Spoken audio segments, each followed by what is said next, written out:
నమస్కారం. లక్ష్మి చెప్పే కథలకు స్వాగతం. వీణులతో వీక్షించటానికి సిద్ధం కండి.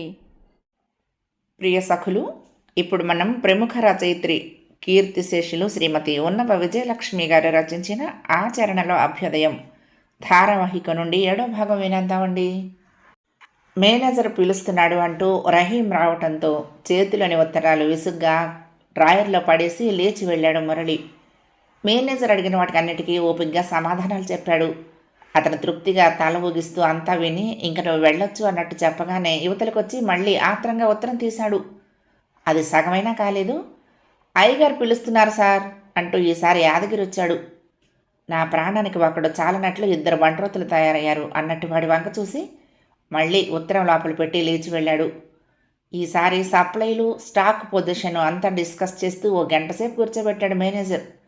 విధి లేక కూర్చున్నట్టు కూర్చుని అంతా విని తోచిన సమాధానాలు చెప్పి యువతలకొచ్చాడు. ఆ తర్వాత ఎలాగో గబగబా ఉత్తరం చదవటం ముగించాను అనిపించాడు. కానీ అతనికేమీ తృప్తిగా లేదు. సావకాశంగా మరొకసారి చదువుకోవాలనిపించింది. పైగా ఆ ఉత్తరం చదివిన దగ్గర నుండి మనసుకు కుదురు లేకుండా పోయి ఏ పని చేయబుద్ధి కావటం లేదు. అయినా మరీ అర్జెంటు అనిపించిన పని మాత్రం ఎలాగో పూర్తి చేసి ఇంట్లో కొద్దిగా పని ఉంది అని మేనేజర్కి చెప్పి ఆఫీసులో నుంచి యువతల పడ్డాడు. తిన్నగా ఇంటికి వెళ్ళి బట్టలైనా మార్చుకోకుండా జేబులో నుంచి కాగితాలు తీసి చదవటం మొదలుపెట్టాడు. అన్నయ్య, ఈ పాటికి నువ్వు అమ్మని నాన్నగారిని మమ్మల్ని అందరినీ మర్చిపోయి ఉంటావు. మేమంతా కూడా నిన్ను పూర్తిగా మర్చిపోవాలనేదే నాన్నగారి ఆజ్ఞ. మాకంటే చెప్పేశారు కానీ ఆయన మాత్రం నిన్ను మర్చిపోలేకపోతున్నారు. ఇక అమ్మ అయితే నిన్ను గుర్తు చేసుకునే క్షణం లేదు, దిగులుతో కుమిలిపోని గడియ లేదు. అసలు నీ పెళ్లి వార్తను మోసుకొచ్చిన ఉత్తరం ఈ ఇంట్లో ఎలాంటి సంచలనాన్ని కలిగించిందో, ఎలాంటి వాతావరణాన్ని సృష్టించిందో చెప్తాను. ఆ వేళ మధ్యాహ్నం 3 గంటల వేళ. నేను నాన్నగారితో ఏదో మాట్లాడుతూ వీధి వరండాలోనే ఉన్నాను. పోస్ట్ మ్యాన్ వచ్చి నాన్నగారి చేతిలో ఓ ఇన్లాండ్ కవర్ పెట్టి వెళ్ళిపోయాడు. ఆ పెద్దాడు రాసిందే అంటూ సంబరంగా కవర్ విప్పటానికి ఉపక్రమించారు. అప్పటికి కొద్ది రోజుల క్రితం నుంచి రోజు మాకు నీ పెళ్లి ముచ్చట్లు చెప్పుకుని మురిసిపోవటంతోనే సరిపోతోంది. అంటే ఆవేళ మనమంతా వెళ్ళి చూసిన అమ్మాయి పిల్ల బాగానే ఉంది, నీకు నచ్చిందనే మేమంతా అనుకున్నాము. ఆ విషయం స్పష్టంగా రాస్తూ పెళ్ళి ఎప్పుడు చేస్తే నీకు వీలుగా ఉంటుందో రాస్తావని రోజు నీ ఉత్తరం కోసం ఎదురు చూస్తున్నాము. ఊరికే ఎదురు చూస్తూ కూర్చోవటం కాదు, నీ పెళ్లికి మాకు వచ్చే ఆడపడుచు లాంఛనాలతో బనారస్ చీరలు కొనుక్కోవాలని, పెళ్లి కూతురికి ముత్యాల నెక్లెస్ పెట్టాలని, అట్టే ఆలస్యం కాకుండా అంటే నేను పురిటి మంచం ఎక్కి కూర్చోకముందే నీ పెళ్లి జరిగిపోతే బాగుంటుందని ఏవేవో కబుర్లు చెప్పుకుని మురిసిపోతూ ఉండేవాళ్ళం.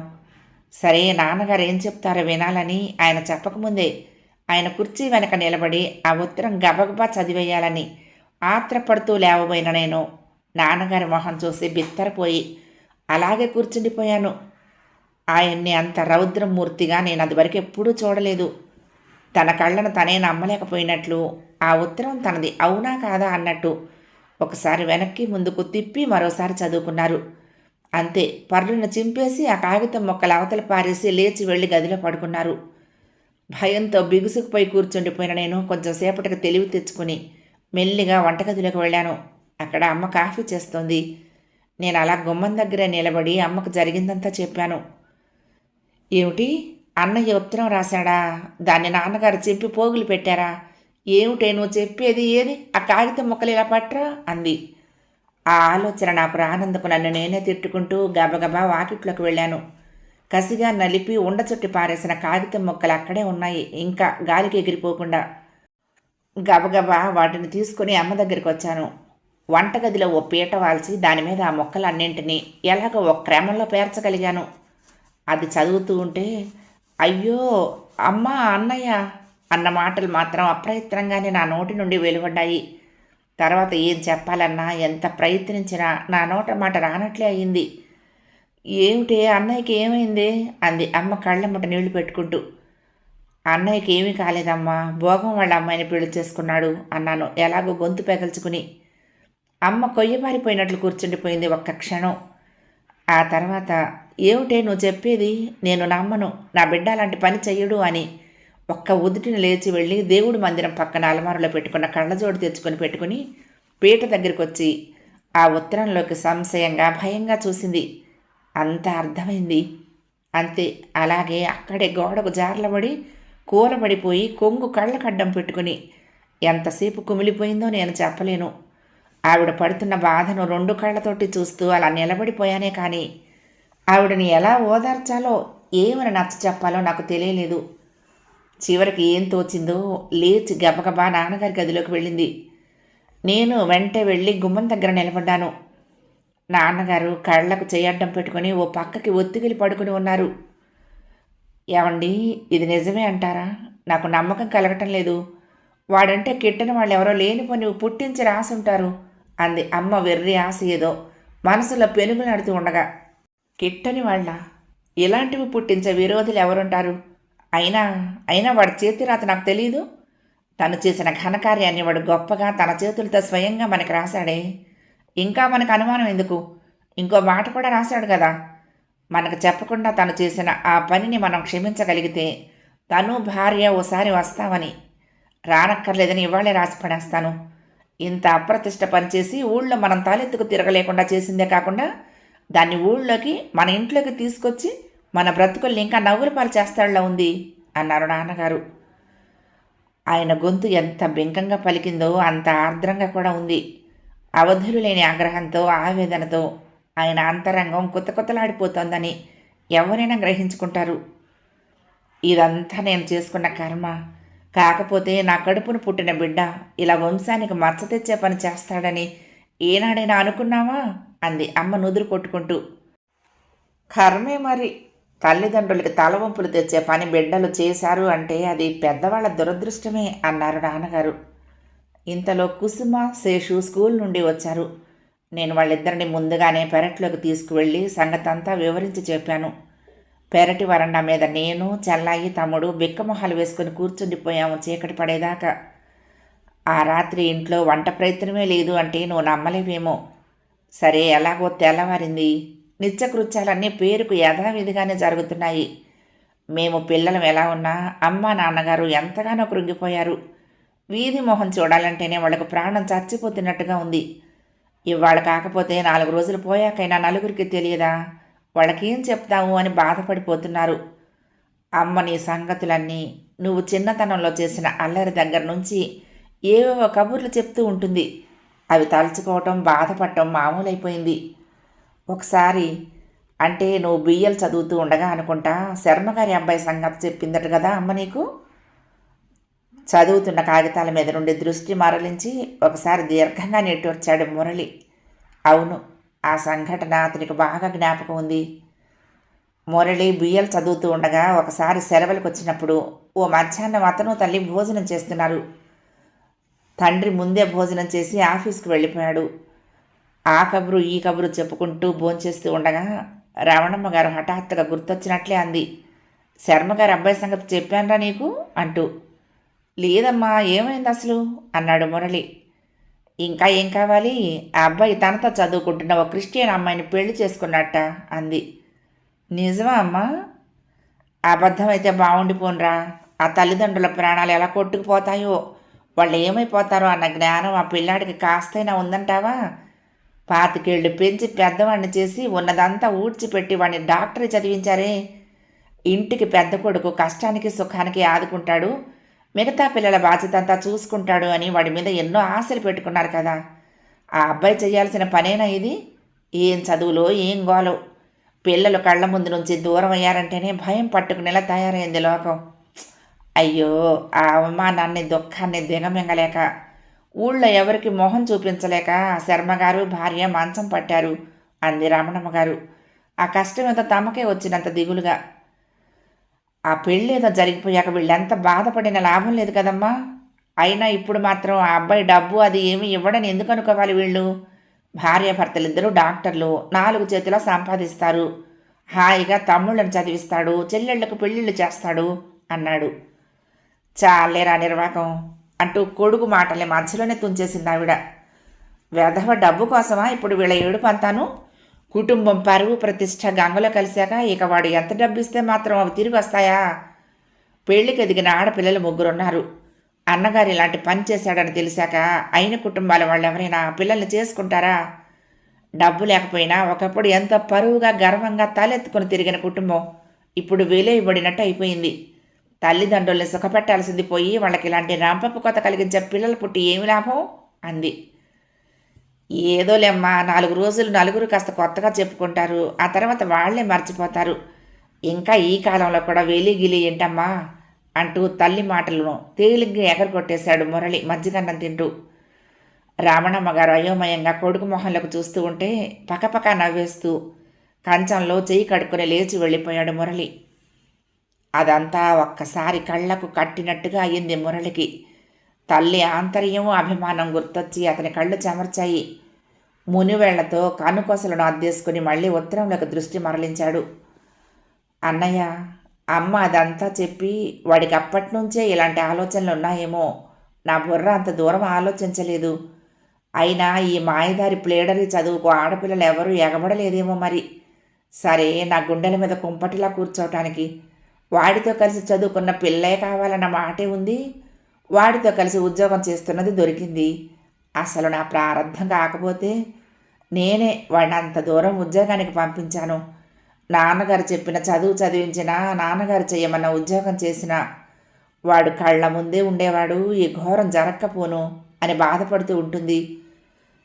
మరొకసారి ఉత్తరంలో నుంచి దృష్టి మళ్లించి దూరంగా ఏటో చూస్తూ గతం నెమరు వేసుకోసాగాడు. మురళిది చిన్నప్పటి నుంచి చురుకైన స్వభావం, చదువులో మంచి తెలివితేటలు, వాటికి తోడు ఒక్క క్షణమైనా వృధాగా కాలక్షేపం చేయకుండా శ్రద్ధగా చదివేవాడు. అన్ని క్లాసుల్లో ఫస్ట్గా పాస్ అయ్యాడు. బిఏలో కూడా క్లాస్ వస్తుందని ఎంఏ చదవాలని అనుకున్నాడు. కానీ బిఏ ఆఖరి సంవత్సరం చదువుతూ ఉండగా అతనికి చాలా జబ్బు చేసింది. 2 నెలల పాటు అసలు కాలేజీకే వెళ్ళలేకపోయాడు. ఆ తర్వాత కొద్ది రోజులకే పబ్లిక్ పరీక్షలు కావటం, చదువుకోవటానికి వ్యవధి లేకపోవటం ఒక్కటే కాకుండా కాస్త శ్రమపడి చదవటానికి ఒంట్లో శక్తి లేకపోవటం వలన ఏదో బొటాబొటి మార్కులతో పాస్ అయ్యాడు. ఫస్ట్ క్లాస్ వస్తే ఆ సంగతి వేరు, కానీ ఈ మాత్రంగా పాస్ అయిన దానికి ఇంకా ఇది చదువుతాను, అక్కడికి వెళ్తాను అని తండ్రిని ఇబ్బంది పెట్టడం ఇష్టం లేకపోయింది. అందుకే చదువు మానేస్తాను, ఉద్యోగం చూసుకుంటాను అన్నాడు. అనుకోగానే ఉద్యోగాలు మాత్రం దొరికిపోతాయా? అయినా ఈ ఒక్క డిగ్రీయే కాకుండా ఏ ట్రైనింగో అయితే నాకు తెలిసిన వాళ్ళతో చెప్పి మాస్టర్ ఉద్యోగమైనా వేయిస్తాను. ఉద్యోగ ప్రయత్నంలో కాలయాపన చేస్తూ ఊరికే ఇంట్లో ఉండే బదులు ఈలోగా ఆ చదువైనా పూర్తి చేస్తే బాగుంటుంది అన్నారు శివరామయ్య. ఆయన సలహా వింటూనే గయ్యమని లేచింది రమణమ్మ. బ్రతకలేక బడిపొంతులు అన్నట్లు ఇంత లోకంలో ఇన్ని ఉద్యోగాలు ఉండగా వాడు చేయటానికి ఆ మాస్టర్ గిరి తప్పితే మరేమీ కనిపించడం లేదా ఏమిటి మీకు? అయినా వాడికి మన ఆనవాయితీయే రావాలా ఏమిటి? ఇప్పటికి 25 ఏళ్ల నుంచి చేస్తున్నారు మీరు ఈ మాస్టరీ ఉద్యోగం. మీ సంపాదనలో ఒక దమ్మిడి ఆదా చేసుకోగలిగామా? మామగారి పుణ్యమా అని ఈ మాత్రం ఆస్తి ఇచ్చిపోబట్టి ఈ మాత్రంగానైనా బతకగలుగుతున్నాం. కానీ లేకపోతే మన స్థితి ఎంత అధ్వానంగా ఉండేదో చెప్పక్కర్లేదు. మన ఖర్చులు, పిల్లల కార్యాలు, కథలు అన్నీ అయ్యేసరికి ఈ కాస్త ఆస్తి ఇంకా మిగిలే ఉంటుందని నాకేమీ నమ్మకం లేదు. మరి కాస్త మంచి ఉద్యోగం వచ్చే చదువైనా చెప్పించకపోతే ఎలా అంది ఆవిడ భర్త ఆలోచనను ఏమాత్రం ఆమోదించకుండా. అయితే మరి ఏం చేయమని నీ ఉద్దేశం అన్నారాయన. హాయిగా ప్లేడరీ చదివించండి అంది. ఆ హాయిగా అన్న మాటని ఎంతో ఆప్యాయంగా ఒత్తి పలుకుతూ.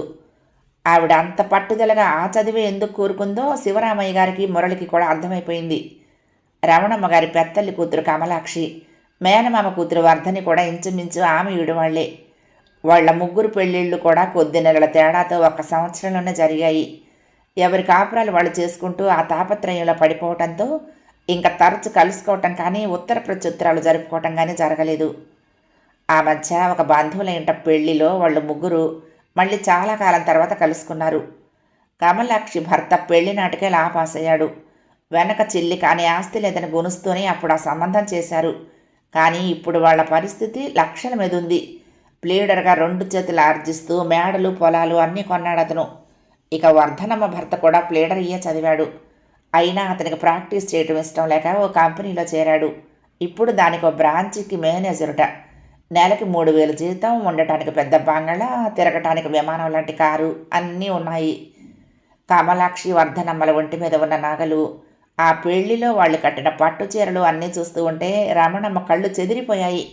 అక్కడి నుంచి వచ్చి రాగానే ఆవిడ ఎంతో ఉత్సాహంగా వాళ్ళ కబుర్లన్నీ చెప్తూ ఉంటే ఇంతకీ మీ అమ్మకి నా చదువు ఉద్యోగం నచ్చినట్టు లేవు అన్నాడు శివరామయ్య వేళాకోళంగా కొడుకుతో.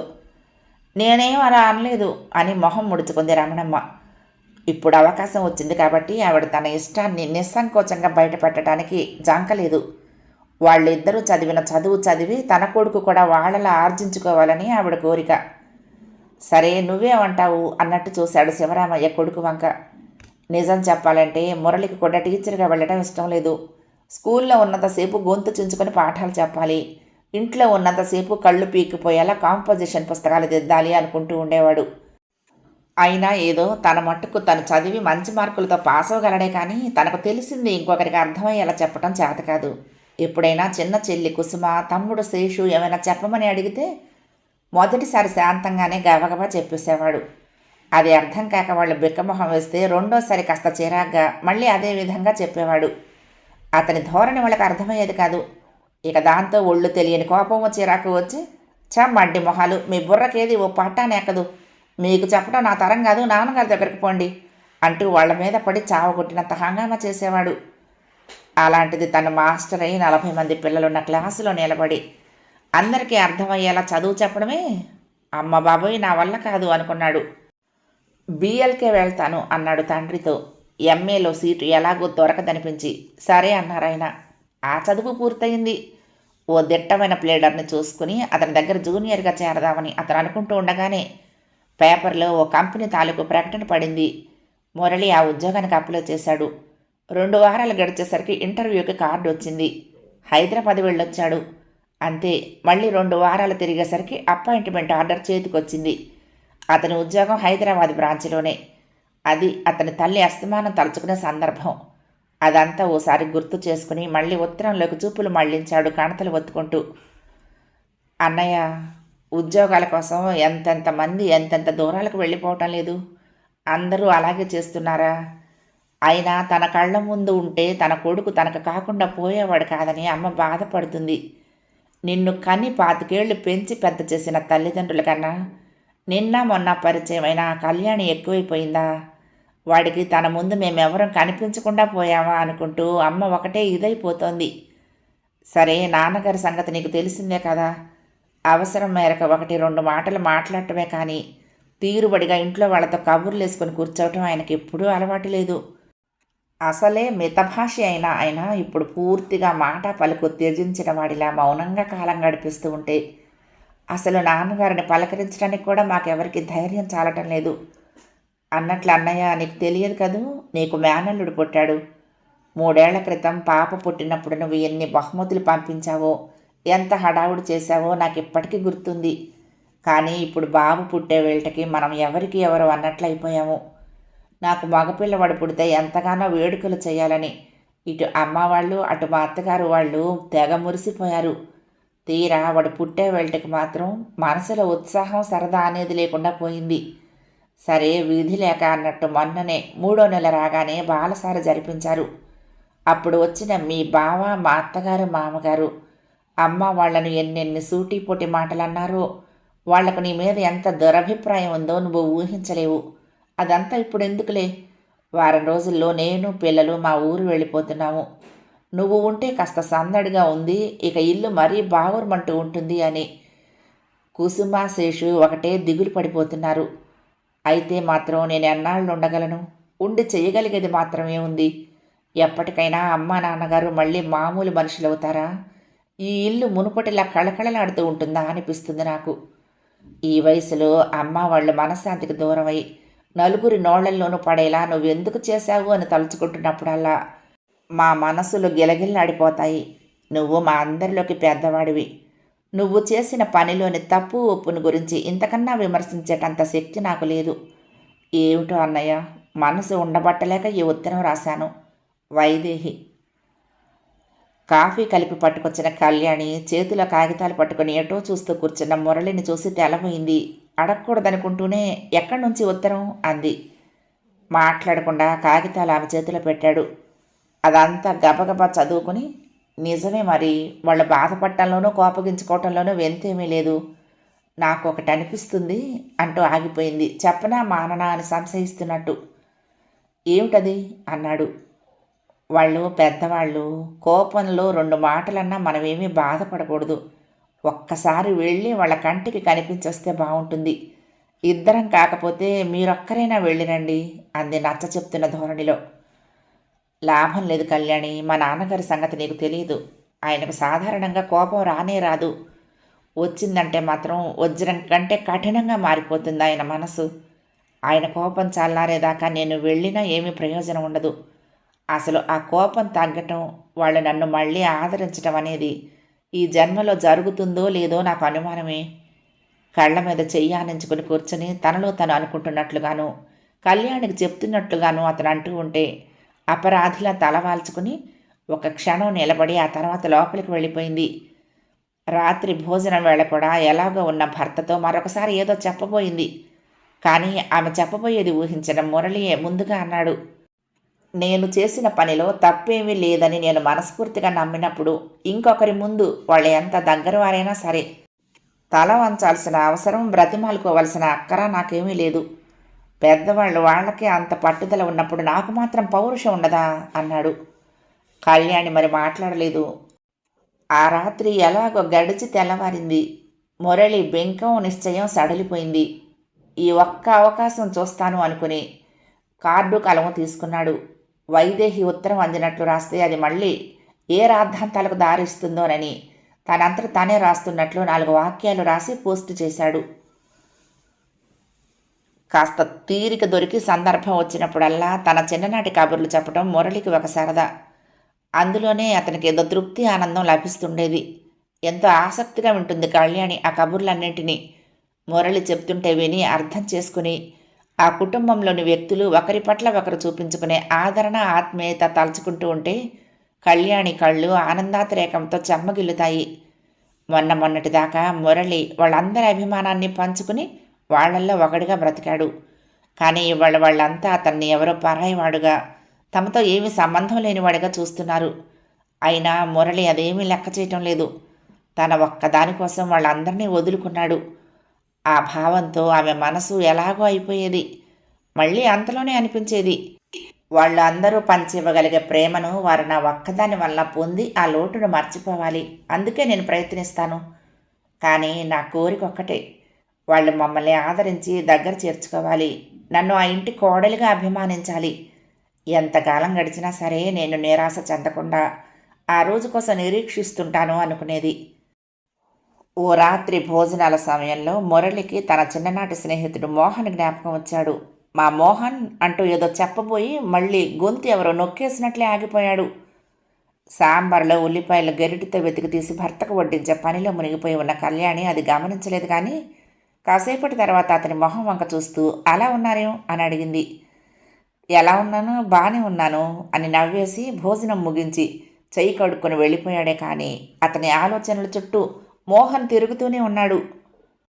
మోహన్ తండ్రి లక్ష్మీపతి, నిజంగా లక్ష్మీపతే.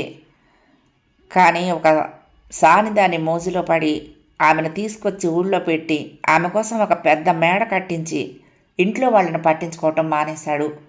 కానీ ఆమె ఇతని డబ్బులన్నీ లాగేసి ఆస్తులు అమ్మించి చివరికి భార్య ఒంటి మీద నగలతో సహా తీసుకుని రాత్రికి రాత్రే ఎవరితోనో ఉడాయించింది. వెళ్లే ముందు ఆ మేడను కూడా తనకు కావలసిన వారికి ఎవరికో రహస్యంగా అమ్మేసింది. ఆ జరిగిన పరాభవానికి తట్టుకోలేక ఏదో మందు మింగి చనిపోయాడు లక్ష్మీపతి. భార్యను పిల్లల్ని అనాథల్ని చేస్తూ ఇల్లు, పొలము, మిగిలిన కొద్దిపాటి ఆస్తి అప్పుల వాళ్ళ పరం కాగా ఇంట్లో ఉన్న కాస్త ఖరీదైన సామాను కూడా అమ్మేసి ఆ డబ్బు తీసుకుని పుట్టింటికి వచ్చింది తాయారు తల్లి బలవంతం మీద. అక్కడ పరిస్థితి కూడా అంతంత మాత్రంగానే ఉంది. కనీసం 2-3 ఏళ్ళు ఎలాగో గడిపేస్తే అప్పటికి పెద్దవాడు మోహన్ ఏదో చిన్న ఉద్యోగం చూసుకుంటే తను పిల్లలు వేరే ఉండొచ్చు. ఇప్పటి నుంచి వేరే ఉండాలంటే చేతిలో ఉన్న 4 డబ్బులు ఎన్నాళ్ళు వస్తాయి, ఆ తర్వాత ఏం పెట్టుకు తింటారు అని అన్నీ ఆలోచించే తాయారు ఆ పంచలో చేరింది. ఇంట్లో ఖర్చులకు, తండ్రి మందులకి, మాకులకి, పిల్లలకి బట్టలకి ఇలా ఎన్నో విధాల తన డబ్బు వాడుతూనే ఉన్నా ఆడబిడ్డకి, సంతానానికి ఊరికే తిండి పెడుతున్నట్లే విసుక్కునేది వదినగారు. అన్నగారు విని కూడా ముఖం చాటు చేసుకునేవాడు. తల్లి ఓసారి ఏడ్చి తన దురదృష్టాన్ని, కూతురు దురదృష్టాన్ని తిట్టుకునేది. అలాగే 2 సంవత్సరాలు గడిచిపోయాయి. మోహన్ స్కూల్ ఫైనల్ చదువుతున్నాడు. స్కూల్లో జీతం కట్టక్కర్లేకుండా సదుపాయం కల్పించారు స్కూల్ అధికారులు.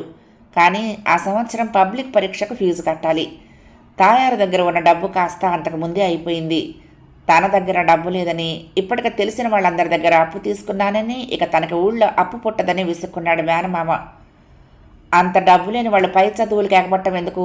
ఈ చిల్లర దుకాణంలోనూ పద్దులు రాయటానికి కుదురుకుంటే ఈ బాధలేమీ లేకపోయేవిగా అంటూ మాటలు విసరటం మొదలుపెట్టింది అతని భార్య. ఆ చిరాకులో ఏదో అనేశాడు కానీ మామయ్య ఎలాగో చూసి ఏర్పాటు చేస్తాడులే బాబు, నువ్వేమీ బాధపడకు అని ఓదార్చింది అమ్మమ్మ.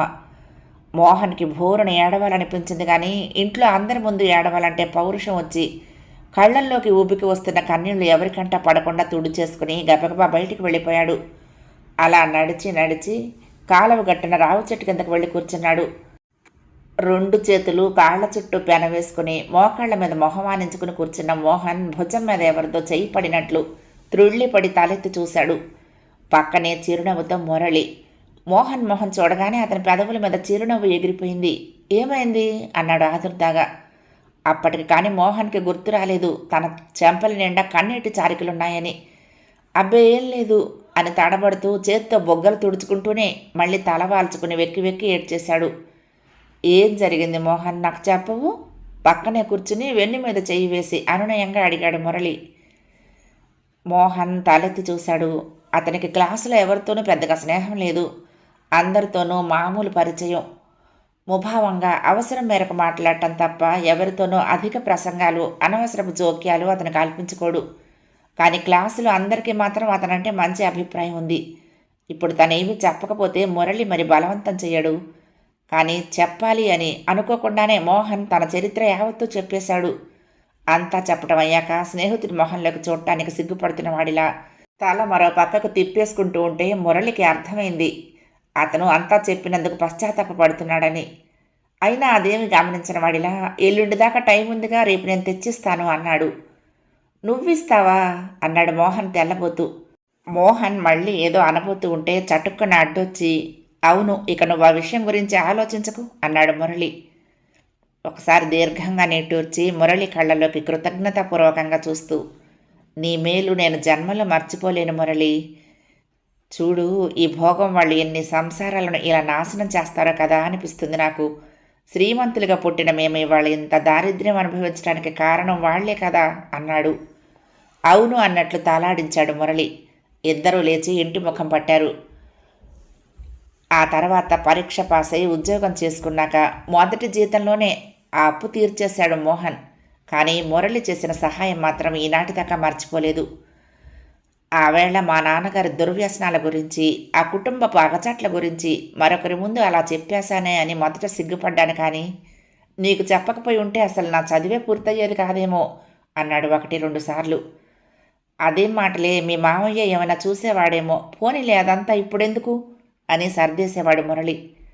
వంటగదిలో పనంతా ముగించుకొని మంచినీళ్ల కూజా గ్లాసు గదిలోకి తీసుకొస్తున్న కళ్యాణి కిటికీ దగ్గర నిలబడి బయటకు దూరంగా ఎటో చూస్తూ పరధ్యానంగా ఉన్న భర్తని చూసి, ఏమిటండి ఇందక్కడి నుంచి అంతలా ఆలోచిస్తున్నారు అంది చనువుగా.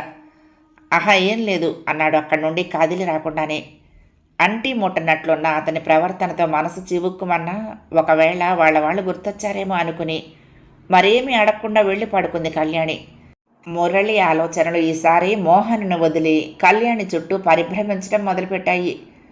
ఒకనాడు పార్కులో ఆమె చెప్పిన కథంతా విని సహృదయంతో అర్థం చేసుకుని సానుభూతి చూపించగలిగిన అతను ఇవాళ దాన్ని తలుచుకుని యావగించుకోవటం మొదలుపెట్టాడు.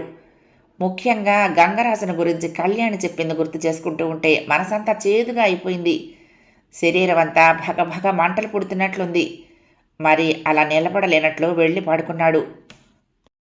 కళ్యాణి తన జీవితంలో గడిచిన ప్రతి సంఘటనను, ప్రతి విషయాన్ని ఎటువంటి దాపరికం లేకుండా మురళి ముందు వెల్లడించుకుంది.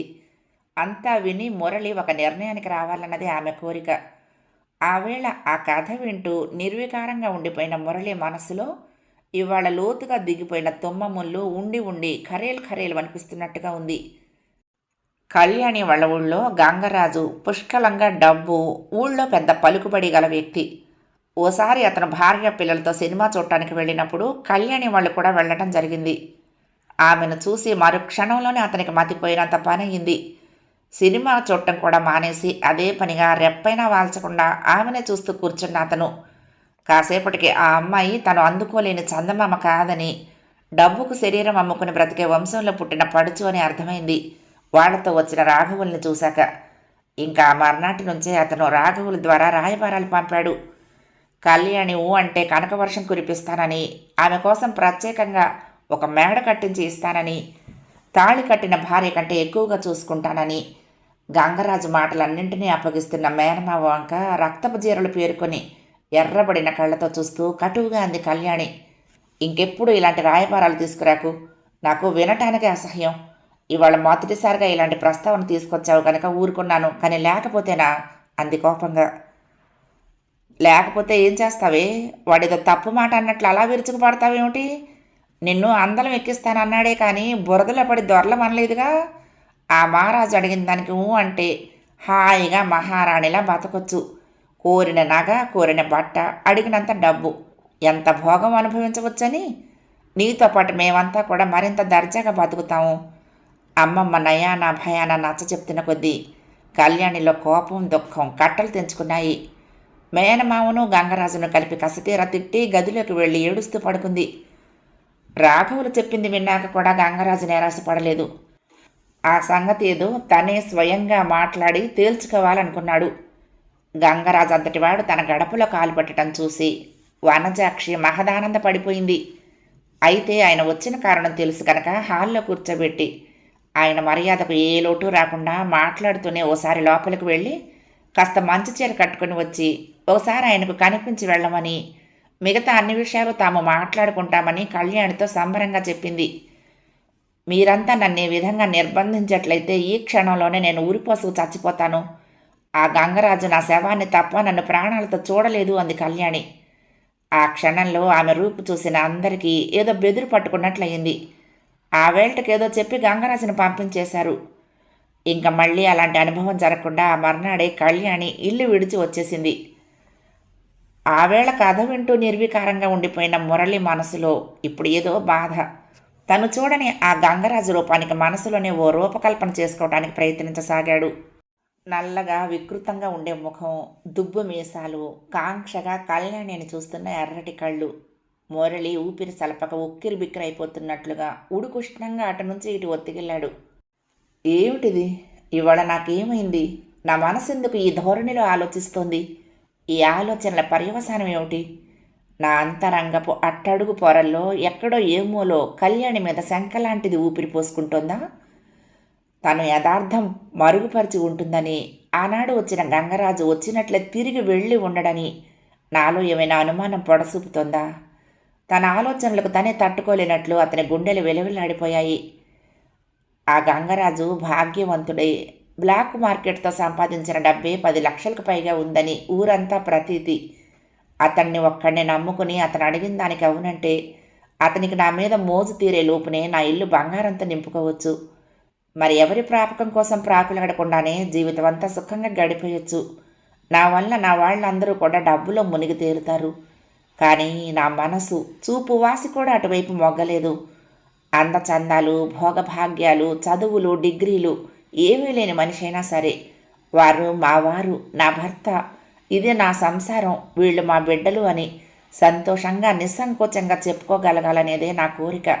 కానీ భార్య బిడ్డలు ఉన్న మనిషి అండన చేరి వాళ్ళందరి ప్రాణాలు ఉసూరు మనిపించేలా చేయటం, చివరికి ఇంత జరిగినా ఉంపుడు కత్తే అన్న పేరు తప్ప తాళి కట్టించుకున్న భార్య అనే గుర్తింపు కానీ తృప్తి కానీ లేని అలాంటి బ్రతుకు నేను ఎప్పుడూ వాంఛించలేదు అని ఆనాడు కళ్యాణి చెప్పిన మాటలు చెవుల్లో గింగురమన్నాయి.